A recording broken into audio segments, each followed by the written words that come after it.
Hi guys, welcome back to my channel. My name is Temi. Today we're doing Zoom style. I want to show you guys if you are rather a midwife from Nigeria or somewhere outside of Canada, how to become a registered midwife in Canada. So I would explain the details about the difference between midwifery somewhere back home. So Africa, Nigeria, Ghana, Kenya, and the program in Canada. So in Nigeria, as far as I know, the nursing diploma and the midwifery diploma is usually done together. So you actually, most times, if you are a nurse, you're also a midwife based on the curriculum. But here it's not the case. There's a difference between nursing school and midwifery school. So midwifery school is under 4 years, and you're strictly a midwife in terms of like you help the pregnancy process. You're like their doctor, but you're the midwife, not the doctor. You're the midwife. So that's really the difference. The midwifery is really a robust curriculum that follows pregnancy. They can also like do sutures, different things that you can do that it's not the same that nurses can do in Canada. So that's the difference. There's a wider scope and there's more education with midwifery in Canada, and there's a lot of autonomy. So you literally are the primary provider for that patient at the time. So I will share my screen now while I start going through the details, and we're going to walk through it together, like the schools or the provinces that are more inclined to register you as, or should I say equipped, that just have rules, or like they have already a plan for internationally educated midwives. So let me share my screen here. Okay, so let's go back. This is the Canadian Association of Midwives. And it just gives us a broad overview of like the programs in Canada. So there are currently only 6. And the programs are direct entry, so you don't need any nursing or any other credential. That's if you're studying in Canada. And most of these ones require you to actually be a Canadian permanent resident or a Canadian citizen. We're going to look at what is a midwife just to give us a broader view.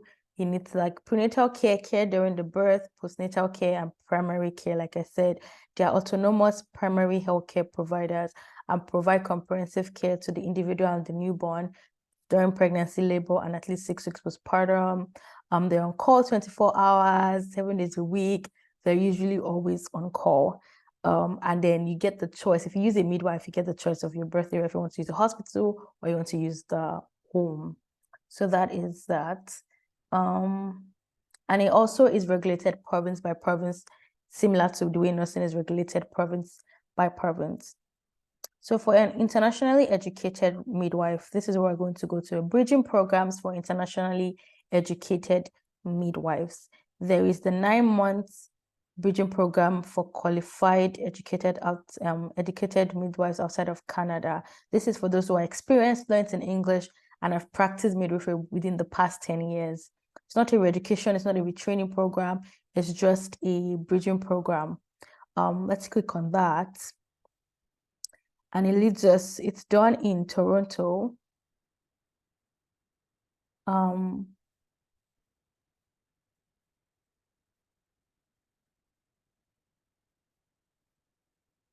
So it's done in Toronto here.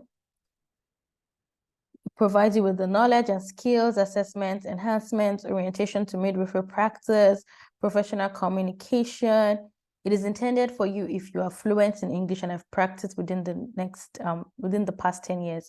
If you're eligible, you must be a Canadian citizen, permanent resident, or a protected person with official permission to work in Canada.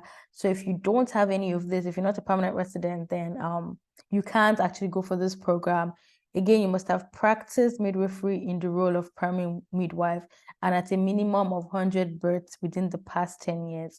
So you should have done 100 births within the past 10 years if you're, and be like the primary provider for those past 10 years if you're actually going to be eligible for this program. You would also have taken an IELTS test. So this is for you if you're already a midwife already from back home, you're now a permanent resident, your family is here, or not, or you're just a PR or like a protected person, so refugee or a citizen, then these are the options to fulfill. You must have practiced midwifery full-time after completion of your midwifery education for a minimum of 6 months, and you must have been a primary midwife for 30 births at the very least, right? So that's quite strict for who is eligible. And then to apply, you just contact impp@torontomu.ca. The program components, they will orient you to what Ontario requires for their midwifery, and then the fees are as follows. Like your phase 2 testing is $350, admission processing $300. So this cost, just even from looking at it, about 5,000. 6. So about $7,500, I would say, would be your total cost for this. And then we'll just have testimonials. But yeah, at least that can give you like a brief overview of how that works. So let us go back and try the Internationally Educated Midwives Bridging Program.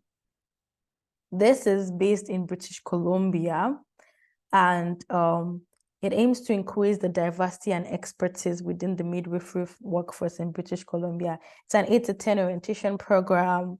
It's an orientation program, again, not an education. I mean, they won't like teach you like you're just learning from the beginning. They'll just brush up and try and like help you to understand how to transition into the Canadian system. So what you have to do is a study co-op work permits. Usually this is after you have acceptance, and this is good because that means they accept people who are international students, permanent residents, a refugee, or a citizen. So again, if you're did I say permanent residents? If you're an international student, rather, you can actually join on this program as well. And if you're a permanent resident and all of that, it's offered twice in a year, and it's delivered in 3 terms. In your term 1, you have a weekly 3-hour class, and it can be completed anywhere in the world. Okay. If you don't have a Canadian healthcare experience, you need to complete an orientation to Canadian healthcare course. So that's done. After that, then you do your 12 weeks beginning in January, and then you need about 6 to 8 hours to study. Then the term 2, you have to be in Vancouver. Term 3, you have to be in British Columbia for placement anywhere. They're taking 2 intakes, which is October and January. If you're planning to come in October, then you have to have submitted by April 1st. And if you're planning to come in January, you have to have done this by June 1st, the year prior.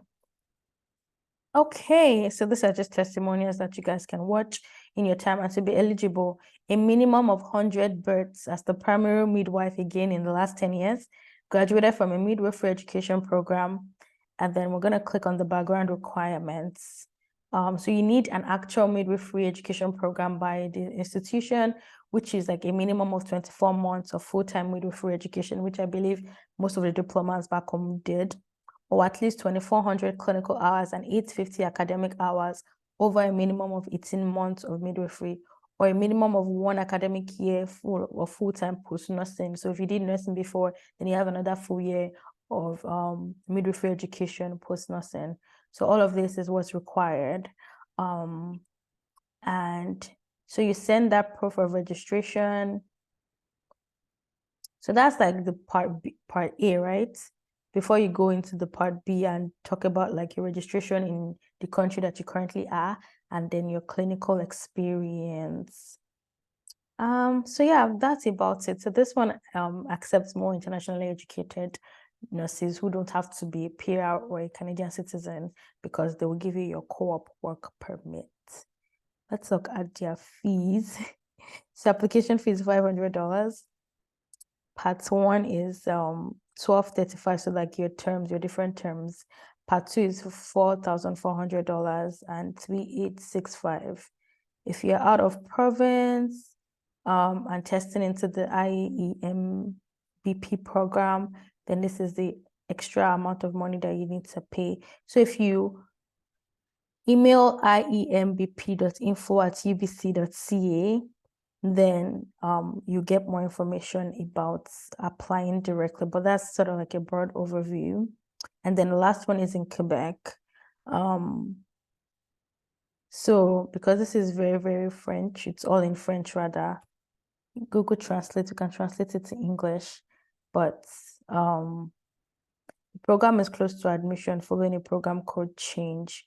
You can consult this program via, so they changed the name of that program, and because it's in Quebec, so I'm pretty sure that a very core requirement is that you're able to speak French. To successfully complete your studies, a good command of the French language is necessary. So you need to understand how to speak French before we go into the courses and all of that. But if you just email this person or this email directed dir.prem.psycho.sage-fem@uqtr.ca, then you're able to get more information about that. Okay. So that's about it, and I hope that kind of gives you guys a broad overview. I'm going to stop sharing my screen now. And yeah, it's pretty tough if you are already like a midwife from back home to come as a midwife, because it's quite regulated and very stringent as well. And so there's only very few provinces that just let you jump at it. So as you can see, it's pretty much only BC. And I think Alberta has something, Ontario also has something for the internationally educated nurses, but some of them are like, okay, you have to only be PR. But if you go to their website, Canadian Association of Midwives, you'd be able to like follow more links to more information. I hope this has been helpful. Thank you guys for watching, and feel free to comment your questions.